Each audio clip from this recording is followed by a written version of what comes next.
जंगल में सुंदरी कौवे और कालू कौवे का घोंसला था। वो सारा दिन घूमते फिरते तरह तरह के फल खाते और थक हार कर अपने घोंसले में वापस आ जाते। फिर एक दिन सुबह काफी हो गई है, चलो आज अमरूद के बाग की तरफ चलते हैं।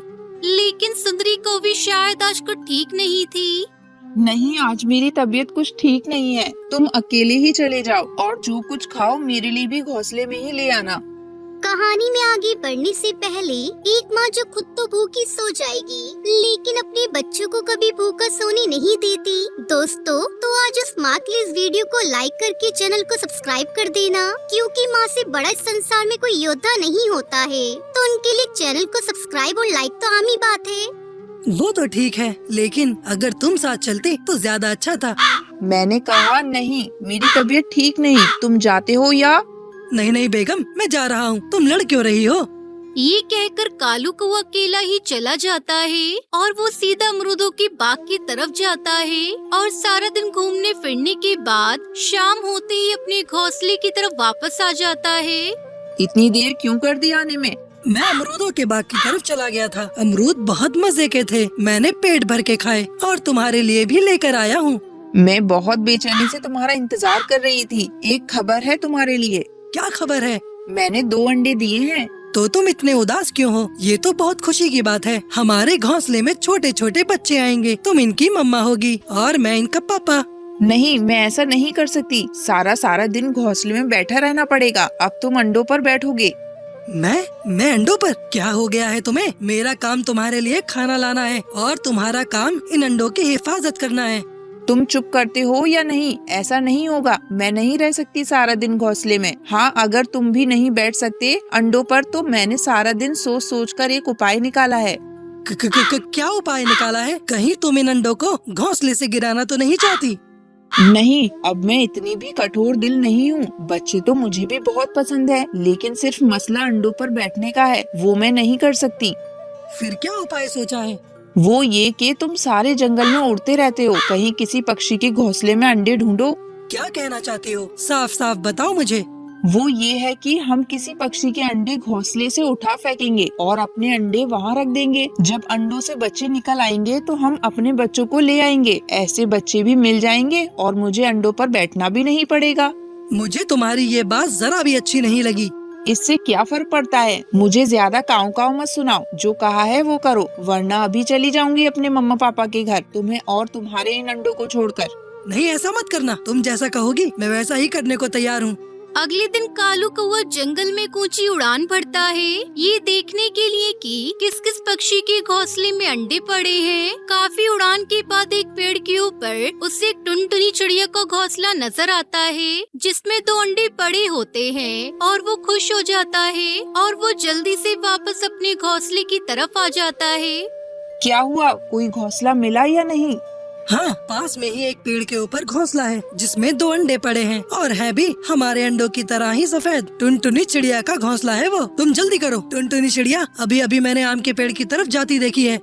ये कहकर वो जल्दी से अपने दोनों अंडे उठाकर टुनटुनी चिड़िया के घोंसले की तरफ चले जाते हैं और वो जल्दी से बेचारी टुनटुनी चिड़िया के अंडे उठाकर झाड़ियों में फेंक देते हैं और उसके घोंसले में अपने अंडे रख देते हैं और जल्दी से वहाँ से चले जाते हैं। तभी टुनटुनी अपने पति टुन्नू चिड़ा के साथ वहाँ आती है। आज से मेरा बाहर जाना बिल्कुल बंद है। मैं तो अपने प्यारे प्यारे अंडों की हिफाजत करूंगी। मुझे बहुत बेचैनी से इंतजार है अपने छोटे छोटे बच्चों का। हाँ ठीक है, आज से दाना मैं ही लाया करूँगा। और ऐसे टुनटुनी चिड़िया को पता ही नहीं चलता कि उसके घोंसले में तो कौवे के अंडे हैं। देखा, मजे करेंगे, घूमे फिरेंगे और हमारे अंडों की हिफाजत करेगी वो मासूम चिड़िया। हाँ, चलो फिर आज अमरूदों के बाग की तरफ हम इकट्ठे चलते हैं। और ऐसे वो बेफिक्री से मौज मस्ती करते रहे। उधर टुनटुनी चिड़िया को बहुत बेचैनी से इंतजार था अपने बच्चों को अंडे से निकलने का। दिन और रात गुजरते रहे और फिर आखिरकार वो दिन आ ही गया जिसका टुनटुनी चिड़िया को इंतजार था।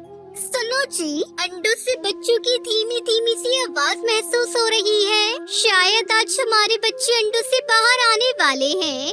अभी वो ये बात कर ही रहे थे कि दोनों अंडों को तोड़कर बच्चे बाहर आ जाते हैं और चिड़िया अचानक से अपने बच्चों का काला कौवा जैसा रंग देखकर डर जाती है। नहीं नहीं, ये मेरे बच्चे इतने काले क्यों हैं? ये तो कालू कोई के बच्चे लग रहे हैं। नहीं, ये मेरे बच्चे नहीं हैं। ये मेरे साथ क्या हो गया? ये कैसे हुआ? मेरे बच्चे कहाँ चले गए? ये कहकर वो रोने लगती है। तुम हौसला करो, हकीकत यह है कि किसी कौवे ने हमारे अंडों की जगह अपने अंडे रख दिए हैं। भला कोई अपने अंडों के साथ ऐसा कैसे कर सकता है? हाँ, मैंने अपने पूर्वजों से सुना है कौवे ऐसा कर लेते हैं। देखो मासूम छोटे बच्चे कैसे रो रहे हैं। तुम इन्हें अपने ही बच्चे समझकर दाना खिलाओ। फिर टुनटुनी चिड़िया उन बच्चों को अपनी चोंच से दाना खिलाती है। ओए होए, मेरे छोटे छोटे बच्चे निकल आए हैं अंडों से। अभी इनकी मम्मा को जाकर बताता हूँ। और फिर कालू कौवा जल्दी से अपने घोंसले की तरफ चलता है। बच्चे निकल आए हैं, हमारे बच्चे निकल आए हैं अंडों से आज। मैंने देखा टुनटुनी चिड़िया उनको दाना खिला रही थी। चलो फिर चलते हैं। और वो टुनटुनी चिड़िया के घोंसले की तरफ चल देते हैं। कैसी हो चिड़िया रानी? बहुत प्यारी लग रही हो। ये क्या? ये कौवे के बच्चे तुम्हारे घोंसले में कैसे? टुनटुनी चिड़िया खामोश रहती है, लेकिन टुन्नू चिड़िया उनको देखकर सब समझ जाता है। तुम्हारी बेहतरी इसी में है। तुम यहाँ से चले जाओ। मुझे सब पता है। तुम दोनों ने हमारे अंडों की जगह अपने अंडे रखे होंगे, इसलिए आए हो अब अपने बच्चों को लेने। नहीं नहीं, ऐसी कोई बात नहीं है। मैंने तो ये कहा कि बच्चे बहुत काले हैं। हमारे काले रंग से कोई प्यार नहीं करता। और ये बच्चे भी कितने काले हैं। अगर तुम बुरा ना मानो तो हम इन्हें अपने साथ ले जाते हैं। तभी अचानक से टुनटुनी चिड़िया ने अपनी खामोशी तोड़ी। बिल्कुल नहीं, मैंने पूरे 21 दिन हिफाजत की है इन अंडों की। मुझे हर पल इंतजार था इन बच्चों का। लम्हा लम्हा मैंने इंतजार में गुजारा है इन बच्चों के। मुझे काले बच्चे अपने बच्चों की तरह ही प्यारे हैं। तुम चले जाओ यहाँ से, वरना मैं तमाम पक्षियों को बुलाकर तुम्हारी सारी शरारत बता दूंगी। टुनटुनी चिड़िया बहन, आप मुझे माफ कर दो, मुझसे गलती हो गई। मैंने ही कहा था इनके पापा को ऐसा करने से, लेकिन इन बच्चों को देखकर मेरी ममता जाग उठी है। प्लीज मुझे मेरे बच्चे दे दो। ऐसा फिर कभी नहीं होगा। तुम जाते हो या नहीं? फिर सुंदरी कौवे और कालू कौवा उदास होकर वहाँ से चले जाते हैं और टुनटुनी चिड़िया उन बच्चों को अपने बच्चों से बढ़कर प्यार देती है। समधन जी, कहाँ है मेरा ब्राइडल लहंगा जो हमने बहू को दिया था? अब जल्दी से वो लहंगा बहू को पहनाइए, तभी ये शादी होगी, वरना ये शादी नहीं होगी। टूनी चिड़िया ने रोते हुए सारी बात अपनी समधन को बताती है। समधन जी, हमने जानबूझकर कुछ नहीं किया। ये मेरी बिटिया की इज्जत का सवाल है। मैंने बिटिया के लिए दूसरा ब्राइडल लहंगा खरीदा है, पर ये मेरी टुनटुनी को फिट नहीं आई। हम पर दया कीजिए, ये शादी होने दीजिए। सारी बातें आप झूठ बोल रही हैं। कह क्यों नहीं देती? आपने मेरे कीमती ब्राइडल लहंगे को बेचकर ही ये सारा इंतजाम किया है। चल बेटा कालू, हम इन चोरों की बेटी से तेरी शादी नहीं कर सकते। क्या पता इनकी बेटी हमारे घर बहू बनकर जाए और हमारा घर ही साफ कर दे। हाँ माँ, तुम ठीक कह रही हो। चलो चलते हैं।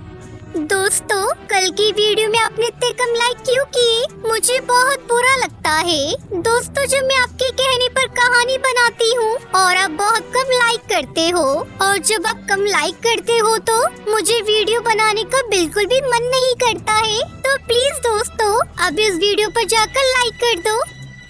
समधन जी, मेरी बात तो सुनिए। समधन जी, मेरी बेटी को यूँ छोड़कर मत जाइए। जंगल में मेरी क्या इज्जत रह जाएगी? अगर मेरी बिटिया की बारात वापस लौट गई तो जंगल के सारे पक्षी मुझ पर थू थू करेंगे। कौन करेगा मेरी बेटी से ब्याह? मेरी पगड़ी उछाल कर मत जाइए समधन जी, आपकी भी तो एक बेटी है। जरा जबान संभाल कर बोलिए समधन जी। खबरदार, जो आपने अपनी जुबान से मेरी बेटी का नाम लिया तो आपकी जुबान मैं खींच लूंगी। गलती हो गई समधन जी, माफ कर दीजिए। आप जो कहेंगी वो मैं करने को तैयार हूँ। बस आप शादी की रस्में पूरी होने दीजिए। अच्छी बात है समधन जी, आप मुझे 5 लाख रुपए दे दीजिए। हम आपकी बेटी को अपनी बहू बनाकर ले जाएंगे। ये आप क्या कह रही हैं समधन जी? मैं गरीब हूँ, इतने पैसे कहाँ से आएंगे मेरे पास? अगर आप 5 लाख रुपए नहीं दे सकती तो बिठा कर रखिए अपनी बिटिया को अपने घर। चल बेटा कालू, हो गया फैसला। हमें तेरी शादी इन फकीरों के घर में नहीं करनी। टुनटुनी चिड़िया की बारात लौट जाती है। घर में मातम छा गया।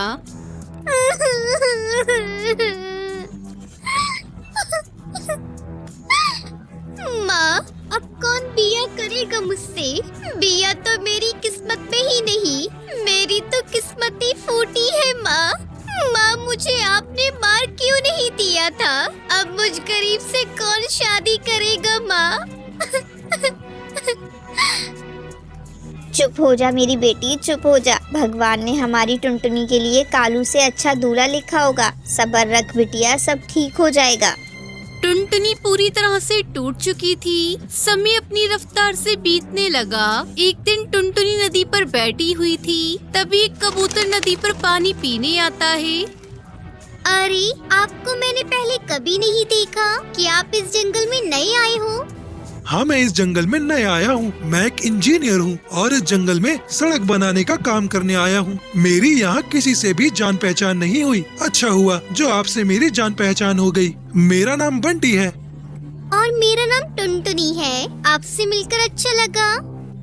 धीरे धीरे समय गुजरने लगा। टुनटुनी और बंटी में प्यार हो गया। फिर एक दिन बंटी और टुनटुनी को कालू को साथ में देख लेता है। अच्छा, तो टुनटुनी की प्यार की खिचड़ी यहाँ पक रही है। मैं इन दोनों को एक नहीं होने दूंगा, क्योंकि मेरा नाम है कालू, काले दिल वाला। इस तरह कालू को उन दोनों को जुदा करने का प्लान बनाने लगा और उसे मौका मिल गया। एक दिन बंटी कबूतर जंगल की सड़क का निर्माण चेक कर रहा था। तभी कालू मोटर गाड़ी से बंटी कबूतर का एक्सीडेंट करने वाला था। तभी टुनटुनी चिड़िया बंटी को बचा लेती है और गाड़ी के आगे खुद आ जाती है। कालू वहाँ से भाग जाता है। टुनटुनी, ये तुमने क्या किया? अपनी जान पर खेल गई। क्यों किया तुमने ऐसा? मैं उस कालू कौवे को नहीं छोड़ूंगा। टुनटुनी को किसी तरह डॉक्टर बुलबुल बचा लेती है और दूसरी तरफ कालू को वो जंगल पुलिस के हत्थे चढ़ जाता है। इस तरह कालू को उसके किए की सजा मिल जाती है और बंटी और टुनटुनी चिड़िया की शादी धूमधाम से हो जाती है।